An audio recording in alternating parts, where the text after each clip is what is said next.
دوستوں، ایران میں بندرگاہ کی دھماکوں میں مرنے والوں کی تعداد 40 تک پہنچ گئی اور 1200 اس دھماکے میں زخمی ہو گئے۔ یمن میں امریکہ کی طرف سے حملہ ہوا جس کی وجہ سے 68 آدمیوں کی موت ہو گئی۔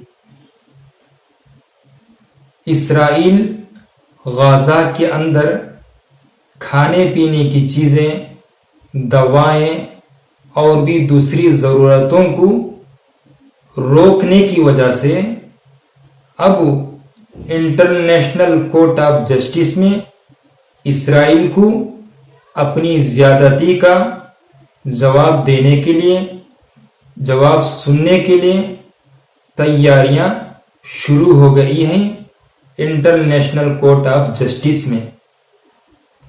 دوستوں، اگر آپ کو میرے اس نیوز بولنے کا انداز پسند آیا ہو تو ویڈیو کو لائک کر کے ہمارے اس آسان نیوز چینل کو سبسکرائب کر کے جڑ سکتے ہیں۔